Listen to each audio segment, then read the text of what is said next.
If the successes of Animal Crossing and Stardew Valley are any indication, there is a huge market for cozy games right now. You people just can't get enough of this shit. But don't get me wrong, I'm right there with you. You know me, when I wake up in the morning, I like to throw on a comfy robe, brew a fresh cup of coffee, and soak in a delicious bubble bath with my favorite cozy game, Doom Eternal. Nothing like a bunch of caffeine and more anxiety than I've felt in the past week to really help me relax and unwind. Nah, but for real, my favorite cozy game has to be Pikmin 4. Wandering around beautiful, carefully curated environments with all your little, cute little Pikmin as they're singing the little songs. It's just such a nice time. That is, until 30 of them get fucking obliterated by a gigantic spider. What the fuck? This game is unhinged. One moment you're filming your adorable little Pikmin running around, the next you're shooting a snuff film. It's so jarring. I don't even think this counts as a cozy game. If it really wanted to be like Stardew Valley and Animal Crossing, the Pikmin would not die. However, I actually believe there is a good reason why that is not the case. See, after a thorough investigation of Pikmin 4, I've come to the conclusion that the Pikmin need to die. And they need to die more. Now, alright, I know that sounds bad, but hear me out. The only reason I believe Pikmin need to see the back of a snaggered skullet more often is because Pikmin 4 is too fucking easy, man. If you can't beat this game, then, in the wise words of Mahatma Gandhi, simply get good, my dude. Given all of the new, overpowered, and frankly unhinged shit it pulls, this game does everything in its power to remove risk from its core risk and reward system. TLDR, like most Nintendo games, this shit baby hour. But it wasn't always like this. Real quick, let's go back to what made these games so good in the first place. And let me tell you, the way these games were designed fundamentally is genius.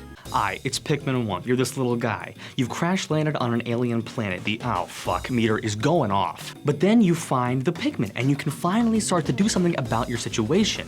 So, what can you do? Well, you can attack enemies, destroy walls, grow the Pikmin population, collect your ship, but no. You can't do shit. You're a sideways egg-looking motherfucker in a Party City spacesuit. You're fucking useless. Everything you can do in this game can only be done with Pikmin. Without them, there is no game.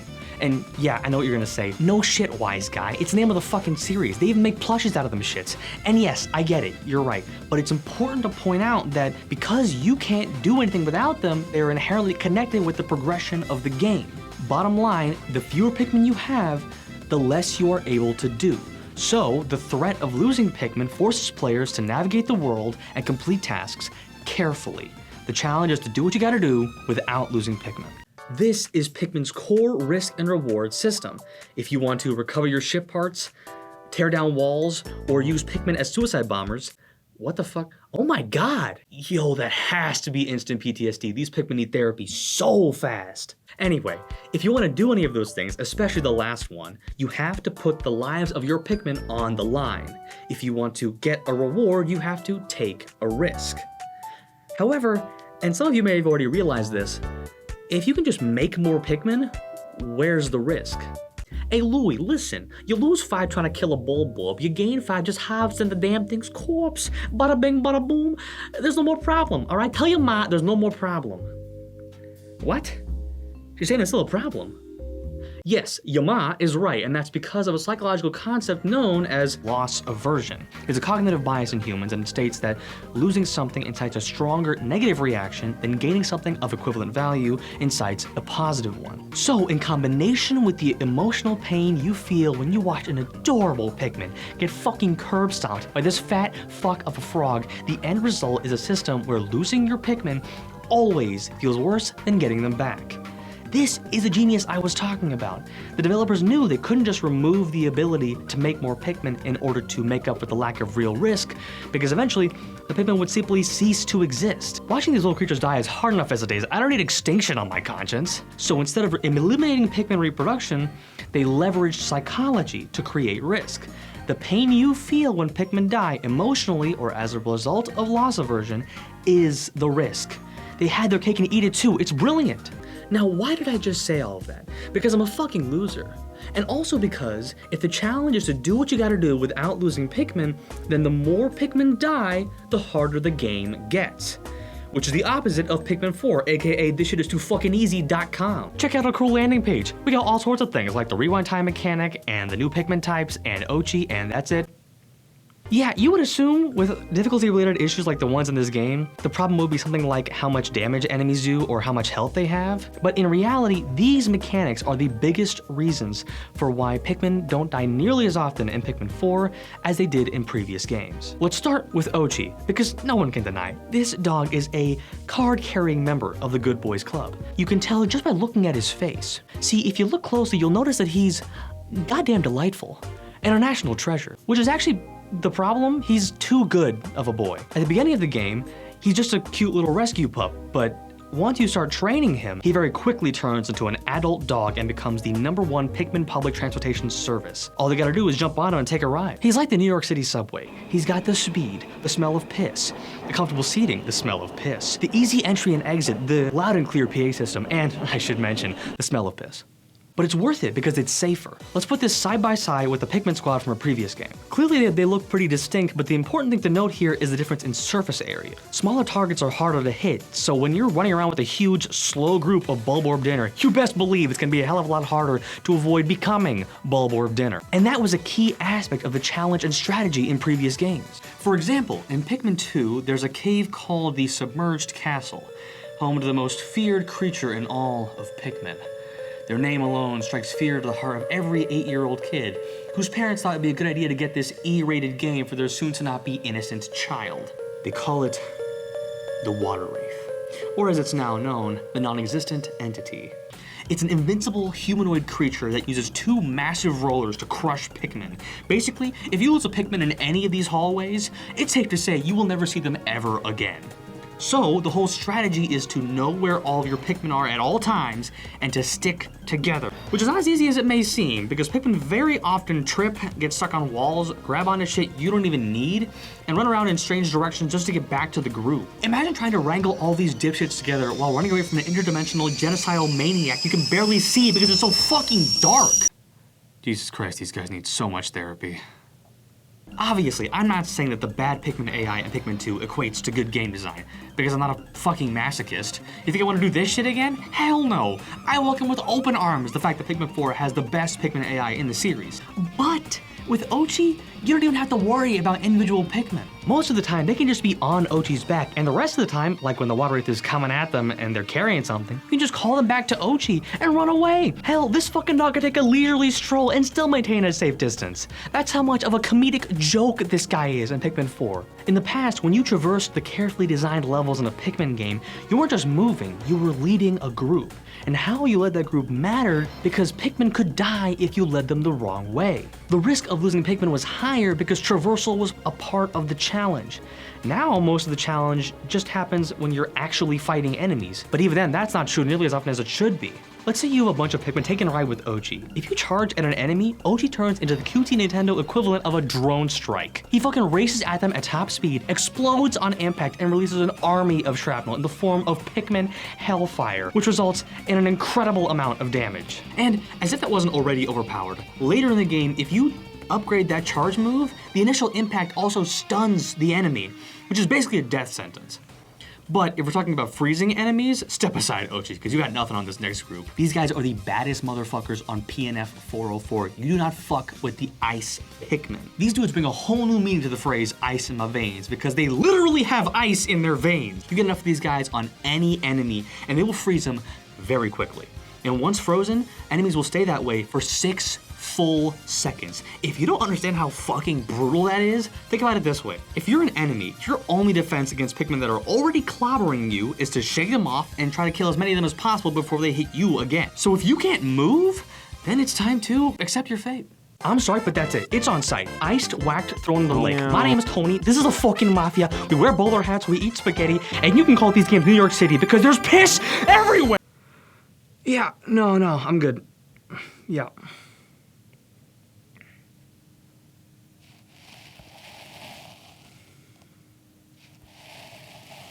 Oh, that's nice. Thanks.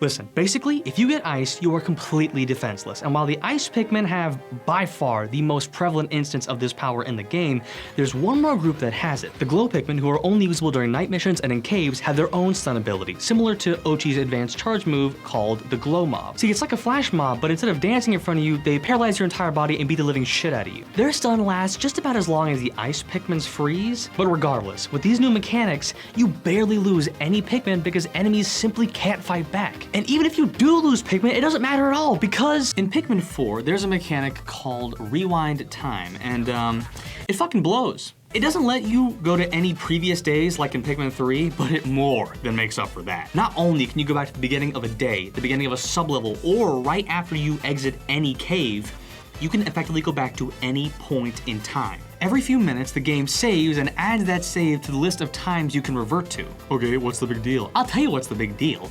Let's go back to Pikmin 3. You're fighting the Quaggled Mireclops. Quaggled Mireclops. That sounds less like a boss fight and more like an STD. What the fuck? Whatever, you're fighting them and you lose a shit ton of Pikmin. If you want to reverse that mistake, you have to redo the entire day, which sounds harsh, but it effectively forces players to deal with the consequences of their actions. You could be an animal rights expert working for the UN. We all know you're not gonna reset the entire day for 3 Pikmin. Even you know that's just the cost of doing business. You gotta give up a lot to get your Pikmin back. So the developers knew that players would only reset when they lost a catastrophic amount of Pikmin, like when you're fighting 3-legged chlamydia over here. But now let's go back to Pikmin 4.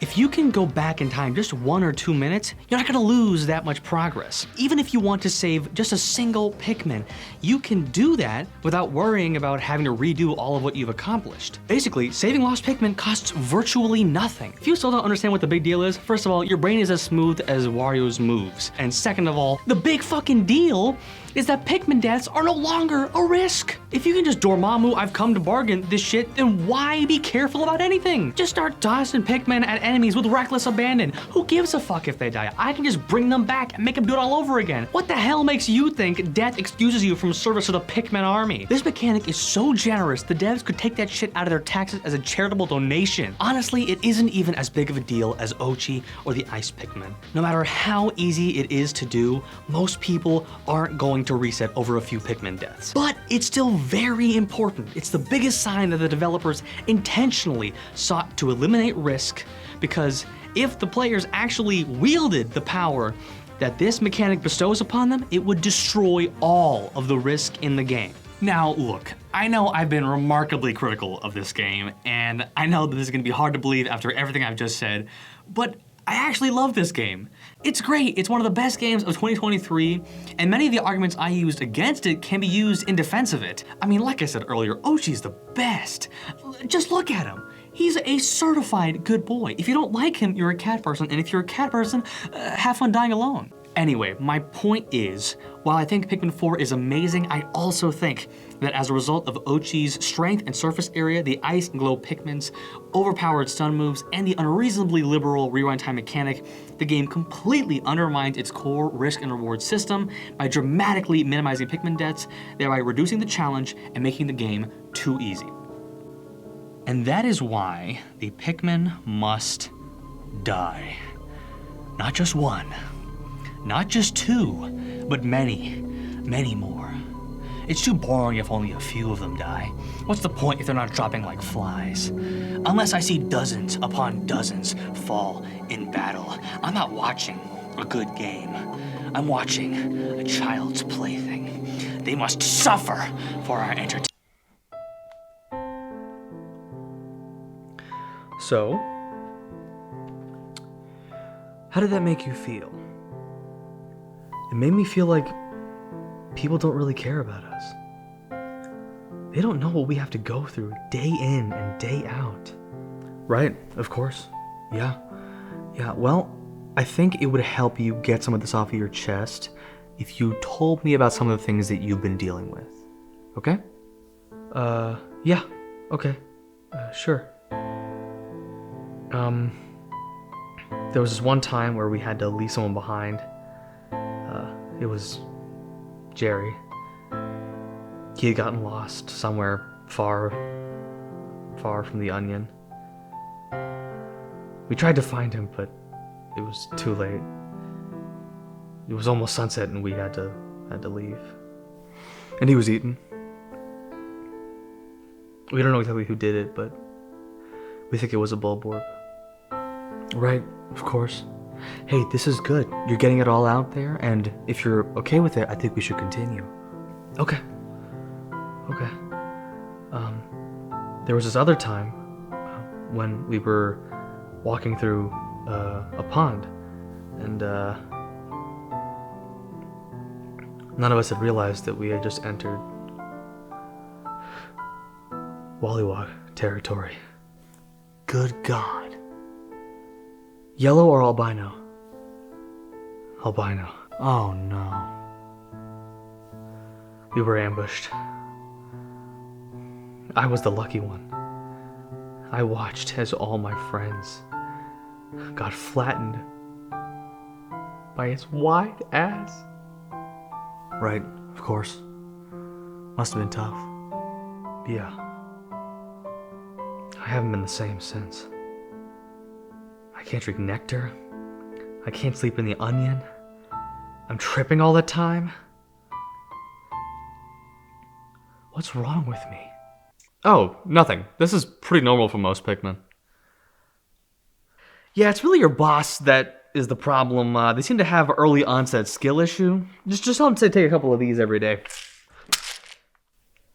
My life is a waking nightmare, and you're giving my boss medication? Yes, of course. Don't worry about it. Just bring Oatchi and a few Ice Pikmin next time. You'll be fine. You really think it's that simple? Yes. Yeah, that's fair.